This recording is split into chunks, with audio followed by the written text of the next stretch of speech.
ये आज हम लोग यूनिट डिजिट के कुछ इंपॉर्टेंट क्वेश्चंस को सॉल्व करते हैं। देखिए पहला क्वेश्चन है 348 गुने 712 गुने 882 यहाँ पे स्टार के गुणनफल में इकाई अंक 2 है तो स्टार का मान क्या होगा। ध्यान रखेंगे कि स्टार का मान क्या होगा अगर इकाई अंक दिया है तो। देखिए तो इसका इकाई अंक हम ले लेंगे 8 हो जाएगा,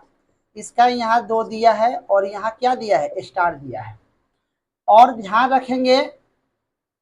कि ऑप्शन दिया है 2 या 7, 2 या 4, 5 या 2 और नॉन दिया है। ठीक है, तो देखिए अकॉर्डिंग टू ऑप्शन पे हम सोचेंगे 8 दूना हो जाएगा 16, 8 दूना 16 और इकाई अंक हम लोग क्या दिया है 2 दिया है, तो 8 दूना 16। तो अगर यहाँ पे हम लोग 2 लेंगे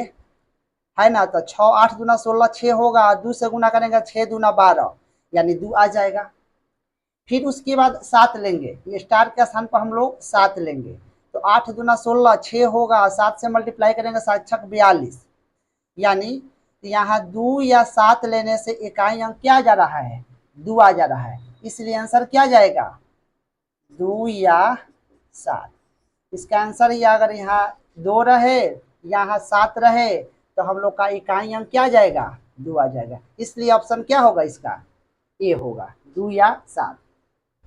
क्वेश्चन नंबर 2 है कि देखिए फैक्टोरियल 82 के पावर फैक्टोरियल 39 में इकाई अंक ज्ञात करें।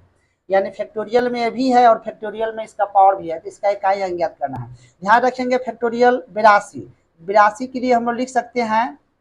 ध्यान रखेंगे 1 गुने 2 गुने 3 गुने 4 गुने 5 गुने 6 गुने 7 गुने डॉट डॉट डॉट डॉट गुने हम लोग 82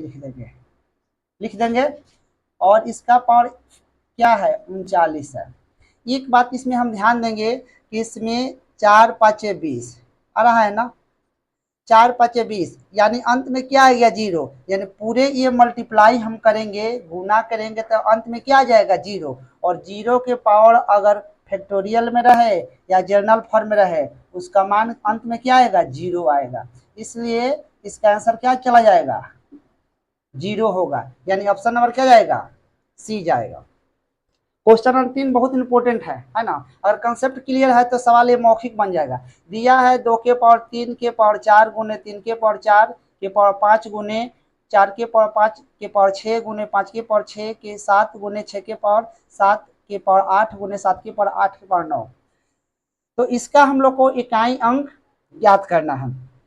देखिए कंसेप्ट याद कर लेंगे, सिर्फ नीचे से तीसरे को देखेंगे, अगर तीसरा इवन रहेगा तो 2 तथा ऑड रहेगा तो 1 लिखते हैं। देखिए इवन यानी सम यानी 4 हटा देंगे, इसका पावर हम लोग क्या ले लेंगे 1 ले लेंगे। यहाँ एक स्टेप हम लिख देते हैं, यहाँ आपका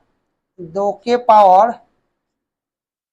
3 के पावर 1 हो जाएगा गुने यहाँ 3 के पावर 4 के पावर सॉरी ये 4 है तो इवन रहेगा तो यहाँ पावर 2 हो जाएगा है ना। आइए आपका क्या है विषम है तो 1 हो जाएगा, और 4 के पावर 5 के पावर क्या हो जाएगा 6 है विषम है तो 2 हो जाएगा, गुने 5 के पावर 6 ये 7 है तो 1 हो जाएगा, और गुने 6 के पावर 7 सम है तो 2 हो जाएगा, और गुने 7 और 8 के पावर 1 हो जाएगा। देखिए ये तो मान लीजिए कंसेप्ट है, लेकिन ध्यान रखिएगा 5 के पावर 6 है तो 5 के पावर 6, 7 के पावर यहाँ पे आपका 2 तो 49 हो जाएगा, 6 के पावर 49 हो जाएगा। देखिए 5 या 6 है ना, इसमें 5 या 6 है, 5 के पावर कुछ भी रहे तो अंत में 5 ही आता है, 6 के पावर कुछ भी रहे तो ये नो चेंज वाला है तो 6 आएगा, तो 6 5 क्या हो जाएगा 30, और इसका सब मान अंत में अगर 0 आ गया तो इसका मान अंत में क्या आएगा 0 ही आएगा, इसलिए ये सबके मल्टीप्लाई करने के बाद इकाई अंक क्या आएगा 0 आएगा, इसका आंसर क्या जाएगा 0 जाएगा, यानी ऑप्शन नंबर 1 होगा ए होगा।